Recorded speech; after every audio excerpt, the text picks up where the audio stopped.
Welcome to Orange Weekly, presented by Krause Health. Alongside Nate Mink, I'm Brent. Coming up, we are going to look back on Syracuse's opening game win against Western Michigan, preview the Wagner Seahawks, plus we'll hear from head coach Dino Babers and both quarterbacks, Eric Dungey and Tommy DeVito. And that's where we start, Nate, because Dino Babers played the quarterback shuffle last week against Western Michigan. Let's just put a bow on this discussion. They both played. They're both going to play this week. How do you think that all timed out with Dungey coming in, DeVito coming in, DeVito coming back in? They played the shuffle a little bit in that game. Absolutely. Well, Brent, if you remember, Syracuse was ahead in the game 34-7 at the time Dino made the switch late first half. The game was well in hand. The defense was playing lights out. Why not throw Tommy out there? And if you remember a little bit earlier in that quarter, Dungey got dinged a little bit near the goal line. So I think in an ideal setting, Dino wanted to see how his team responded, his entire team, not just Tommy, his entire team, how they responded once their leader went down. And as we saw in the second half, things unraveled a little bit. You know what was incredible to me was that the defense was the breakdown when the new quarterback came in. It was amazing the momentum that kind of went out of the room, went out of the field, if you will, when the defense came on there. But Dino put Eric Dungey back out there. He turns out to be the quarterback of the week. All was well. Let's go back to that defense for a moment, though, Nate, because we saw the breakdown at the end of last season, and there's a few things here in week one that I think you got to be concerned about on the defensive side of the ball. What would you feel is the biggest concern Dino Babers and that staff should have? Without a doubt, I think you look in the secondary, but I think you target in on those young defensive backs that got into the game. You know, Andre Sisco's a true freshman free safety making his first appearance in a college football game ever. Trill Williams subbed in at times for Scoop Bradshaw, his first college football experience. When you have those young players in key spots, it's so important to lock down mentally that they weren't on their P's and Q's at times. And you saw Eskridge, their 4-3 receiver, get behind the defense. That's a mental assignment that cannot be blown.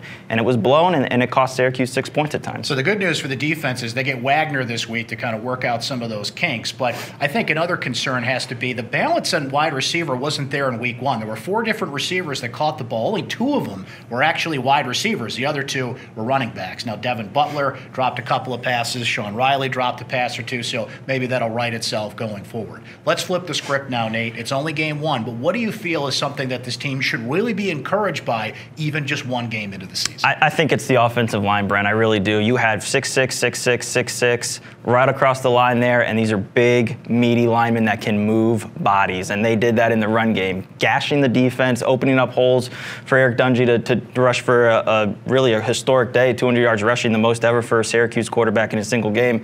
They set the tone early, and what was encouraging to me too, Brent, is when that third quarter swoon hit, they were able to flip the switch right away, and when Dungey re-entered the game, they were able to reestablish their identity and again, put the game away late. We mentioned both quarterbacks played in week 1. They're certainly both going to play in week 2 here against Wagner. Let's hear what the head coach and both quarterbacks had to say. It's time for Syracuse Soundbites.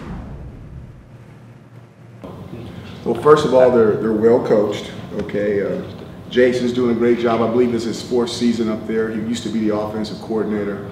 Obviously, this is a local team, and we know some things about them. They've got some transfers from some really nice schools.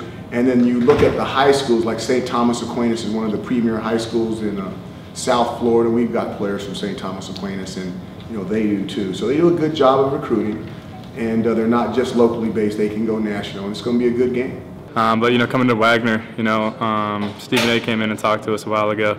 You know, usually I just kind of say, you know, we're going into it. But, you know, really I just want to go in and, like Coach or Stephen A. said, just want to annihilate them. I mean, that's the kind of the motto this season. At the end of the day, they're on our way. They're on our way of our goal, and that's what we're, you know, trying to look for. I mean, they got some good players over there. Definitely, I know they're D1AA, but they still got some good players up there. But at the end of the day, they're on our way. So. Right. I mean, mainly just to be ready when your number's called.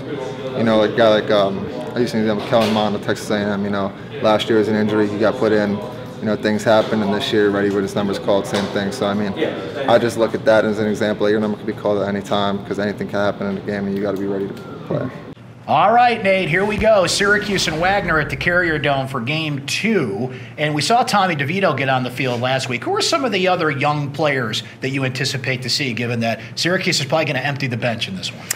Yeah, and I think at the start of the game and when the game's sort of in balance there, I think you're going to see a lot of the same young face that you saw last week. Andre Cisco at free safety needs reps, needs game experience.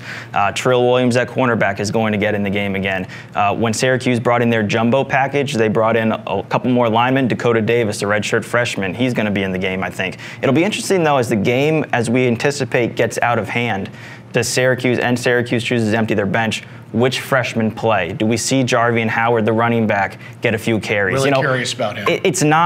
It's not unlike last year or the year before that, where if you inserted a true freshman, that was their freshman eligibility. You're allowed under the new NCAA rule this year to play freshmen in up to 4 games this year. So just because you insert freshmen in this week doesn't mean you're burning a red shirt. And so I think given that rule, you're going to see a lot of young guys get an audition of sorts. Nate, I didn't exactly see the Wagner Seahawks on College Game Day last week. I know they got a heck of a running back. I talked to Dino Babers this week, and he said he didn't see anything extravagant from this team on the offensive end. So I think we're all going to learn a lot about Wagner together when this game kicks off on Saturday at 3:30. Yeah, this is a Northeast Conference program that has played Syracuse one time in their history back in 2013 with Terrell Hunt, shutting them out 54-0, I believe that game was. But you're right.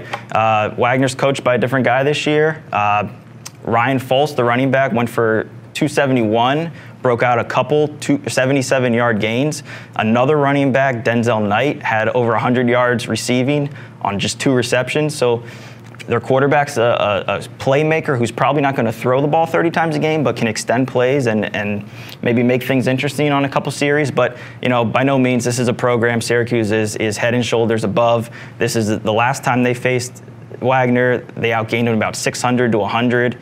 It just wasn't close. And Brent, if it's close this week, you got some soul searching to do going into the ACC schedule. That was the Terrell Hunt game when Terrell Hunt took over for Drew Allen, and as they say, the rest is history. And frankly, Nate, I'm looking forward more to next week because Florida State, not saying Syracuse is going to win that game, but they looked a little vulnerable against Virginia Tech. This is the start of 3 straight home games for the Orange: Wagner, Florida State, and UConn.